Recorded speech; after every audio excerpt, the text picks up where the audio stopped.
Greetings, Twitter, X. I wanted to come live to you this morning briefly, just to try to talk a little bit more about the SB4 lawsuit. I know I mentioned that I was going to review and try to go through all of this and come back and give you all an analysis within the next day or so. And I started reviewing it last night, and I started basically recording my analysis and in preparation, and I kind of realized that in doing an analysis, I was looking at putting out videos of an hour or more just on one specific document, and thinking about it, I was like, there's not any really true way to do this without, because I don't want to bore everybody with an hour-long video just on one document. That's, since there's a lot to cover. So basically what I'm going to do here is I am working on some videos, in-depth videos, which those are going to be the ones that I'm going to post on my YouTube, which I will link to my Twitter page once I have them ready and done. And then what I will do here with you guys live is I will try to do a brief synopsis of what I'm doing, so that we can go along and get through this a lot quicker. Because I know this is one of the most interesting cases as I read them and I go through all the material. This is becoming one of the more interesting cases that I've encountered so far. I mean, at all the cases that I've reviewed, and you go to my YouTube, you'll see on my Twitter feed, my X feed, you'll see that there's a number of cases that I have discussed in brevity.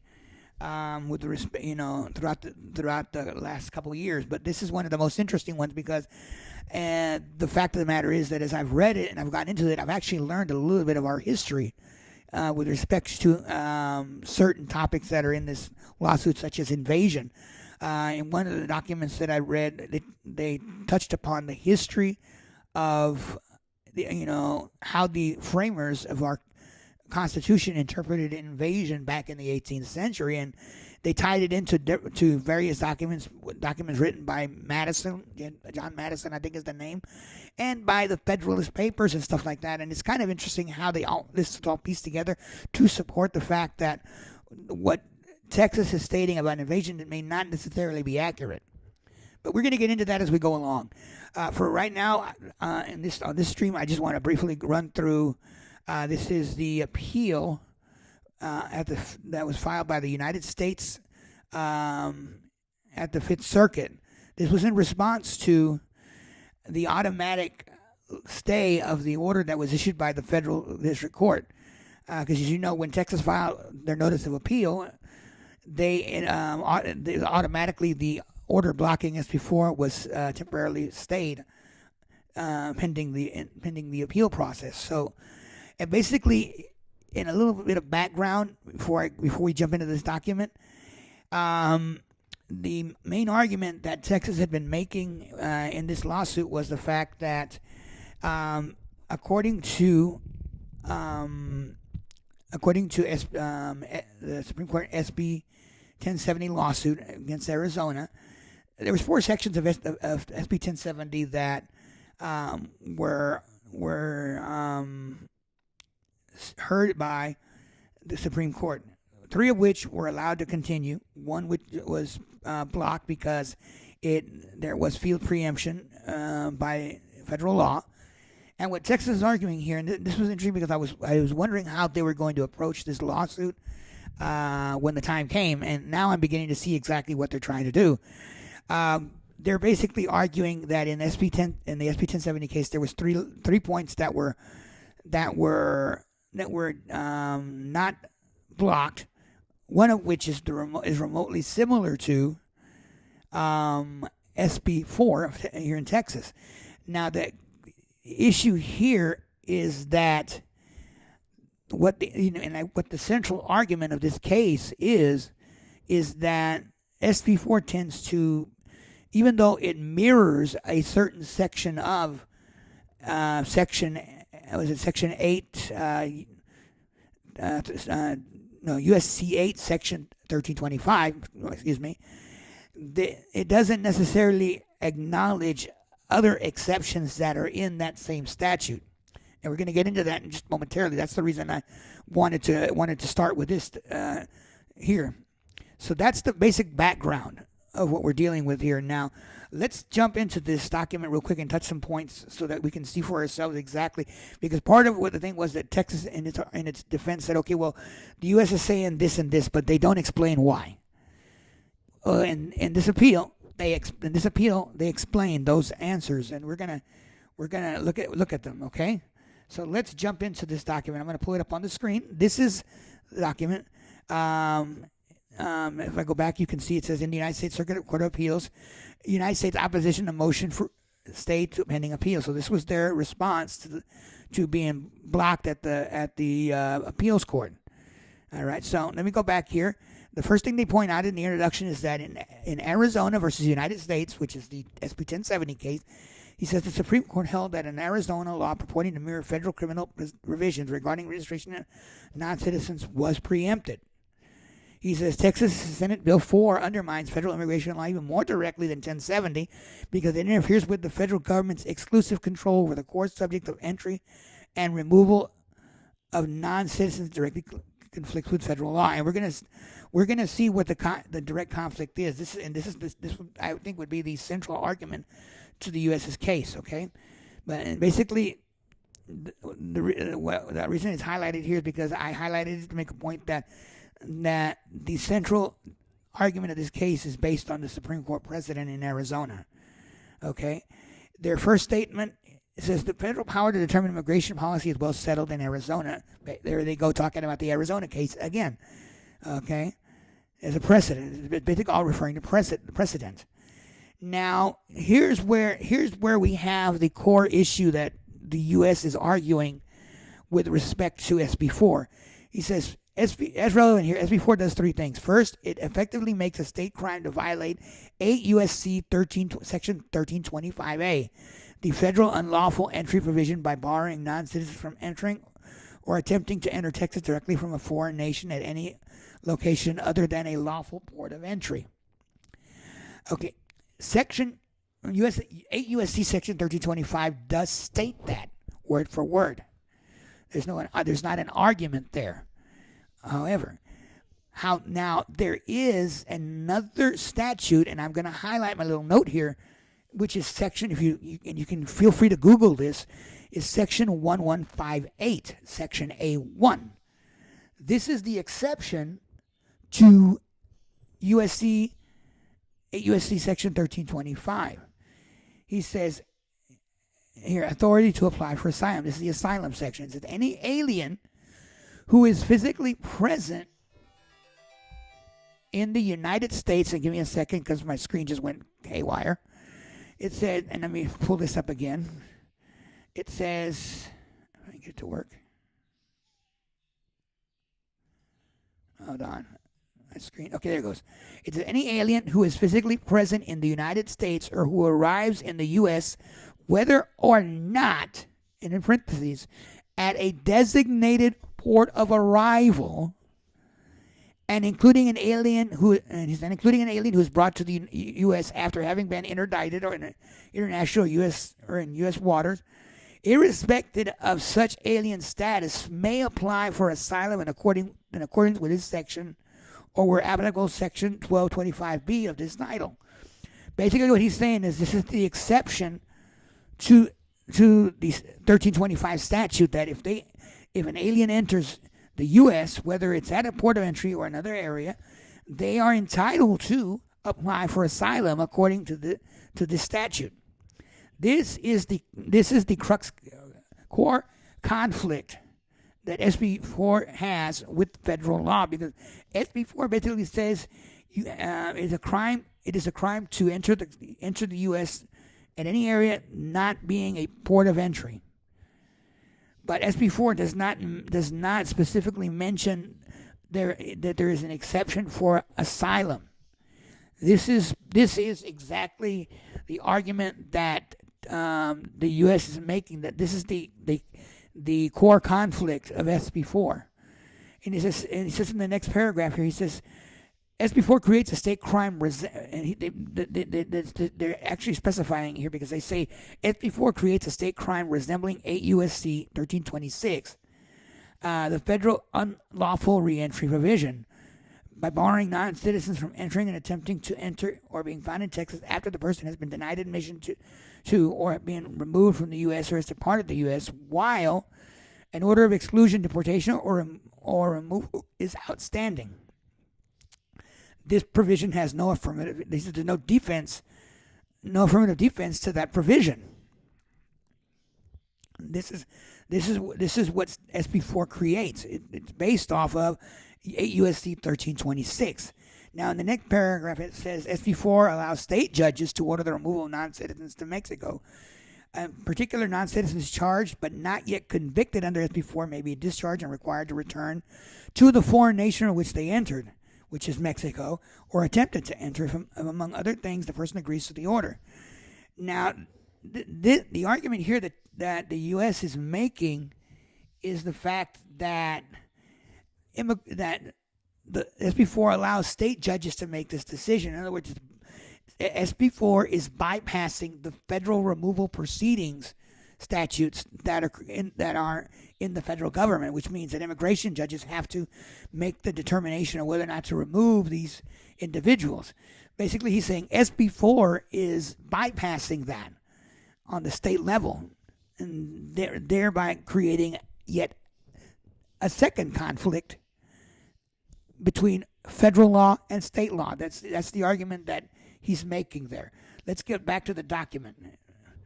He says, and we're going to scroll down to the next important point that I highlighted, which is, he said the court comprehensively rejected Texas' argument that it could ignore federal law because it had been invaded.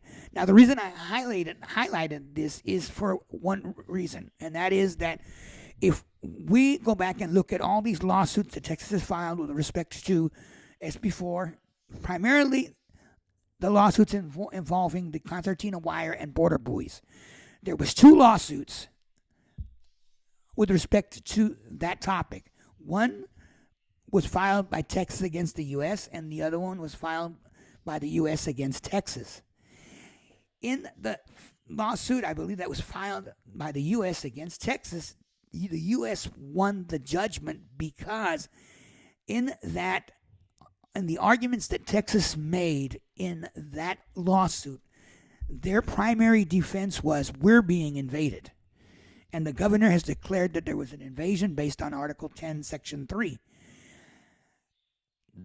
Now, the issue of invasion, according to that district judge and according to what the district judge in this case of SB4 said, because they both concurred on the same thing, and that is that they cannot acknowledge the argument of invasion because it's considered what is known as a non-justifiable political question. In other words, the determination of the execution of that specific statute in the Constitution is determined by the executive. In this case, Texas is referring to Governor Greg Abbott, that the state is initializing this or activating this statute.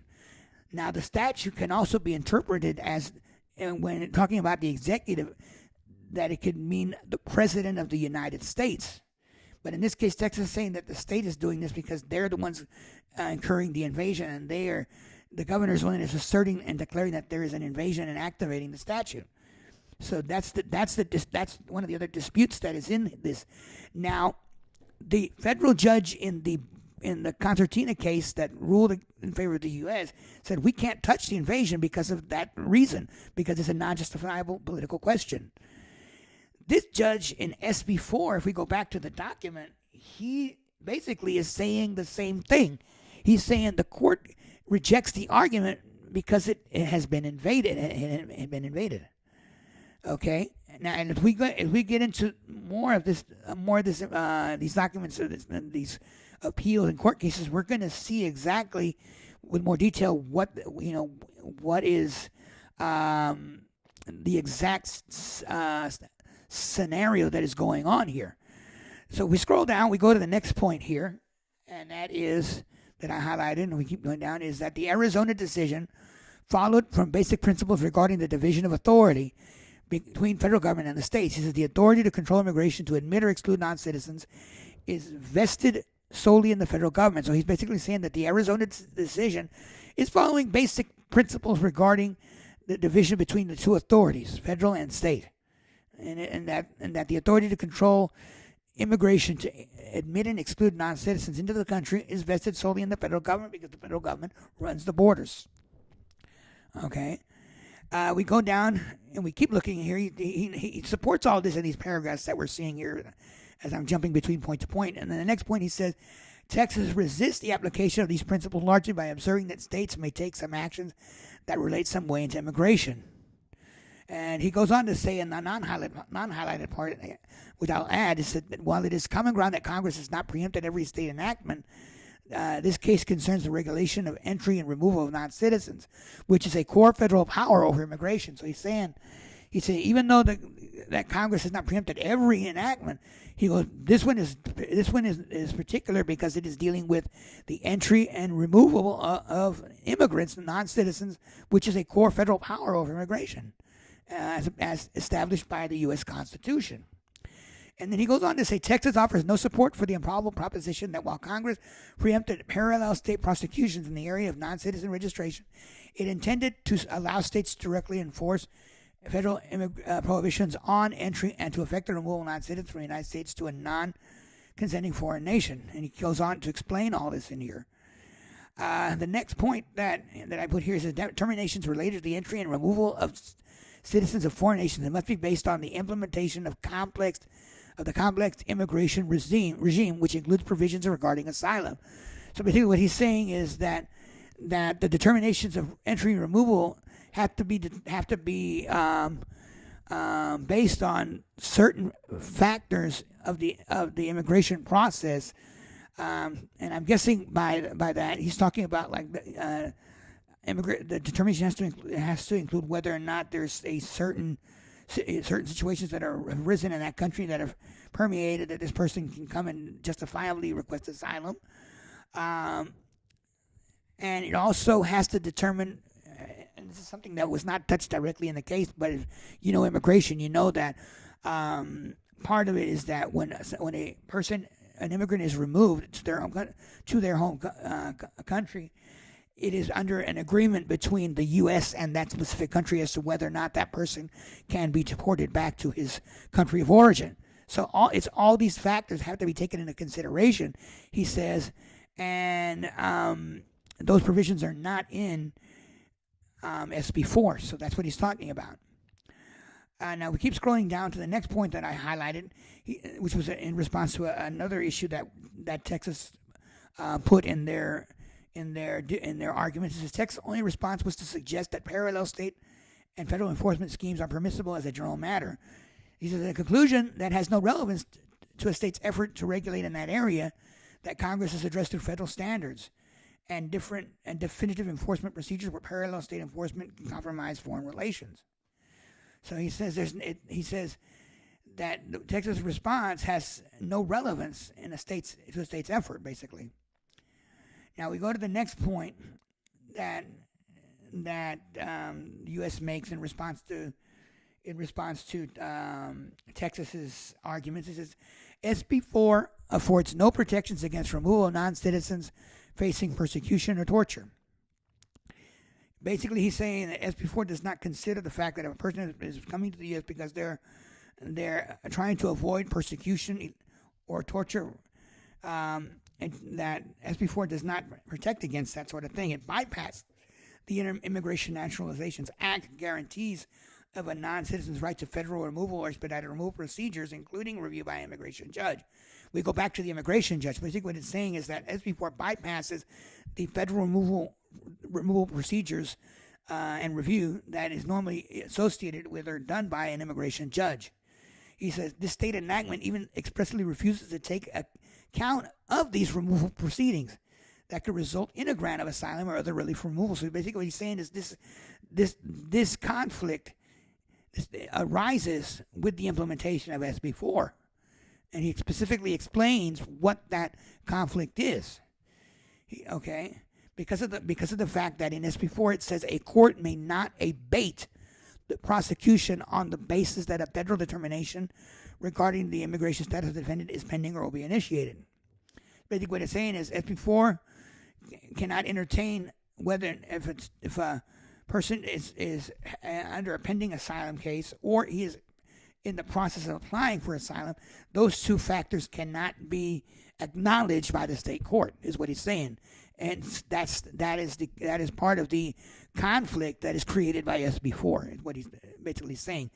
And then the next point that I highlighted, which was another response, is SB4 vastly exceeds the limited circumstances in which state officers may assist or cooperate with federal government, federal enforcement, and he refers to the Arizona case yet again. This is basically showing that they're referring to the Arizona case as precedent for this lawsuit. And we keep scrolling down. I mean, he talks here about how the SB4 violates the Foreign Commerce Clause because Texas said that it doesn't because there's no money involved, basically. That's to paraphrase. And he said, and here he explains why it does and how it does. And I'm not going to get into that because of lack of time. And he says Texas cannot evade preemption principles by asserting that SB4 is a response to alleged invasion. Basically, he's saying that, and that is basically reiterating the fact that invasion is a non-justifiable political question, and because of that, they cannot evade preemption principles by asserting that response. So we're going back to what we said earlier, that they can't use invasion as a defense in a court of law, because a court of law, especially federal court, cannot entertain that argument of invasion. They're prohibited by the U.S. Constitution. We keep scrolling down. I'm going to go into the next point that I want to touch on here real quick, and I'm trying to find it here because it's way down here. He also talks about U.S. may sue inequity to enjoin federally preempted state laws. The U.S. is within its right to sue and preempt these laws, basically. And then he says the balance of harms and the public interest do not support a stay. And he's talking about the stay that was issued by the Fifth Circuit. And I think that's basically the main points that I wanted to touch. Yeah, because we go to the conclusion, and the rest of the document is a copy of the court case that was at the federal court level. So basically, this is a lot of the answers that the U.S. made to Texas against their claim, against their motion or the response to the lawsuit. Now, as we go into the other motions in the Circuit Court of Appeals and the Supreme Court, we're going to learn a little more history with respect to some of the points that Texas made in their initial defense at the district court level, and we're going to learn from history exactly, because as I said earlier, Texas quoted a lot of these historic passages and excerpts, but I don't think they necessarily quoted the context, and we're going to see what the exact context is when we get into these documents.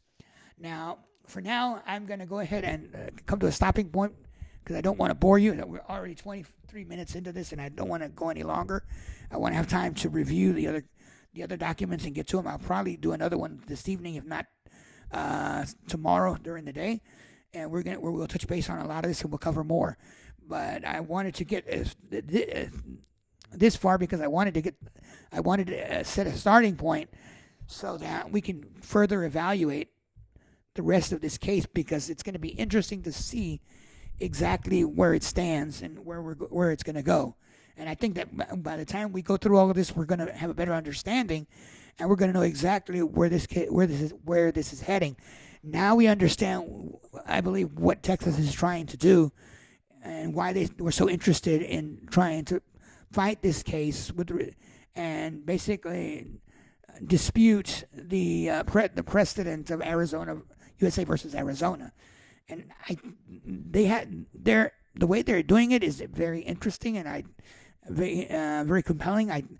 But I think that there's certain things they did not cover, and we're going to see those things as we go further into this later on.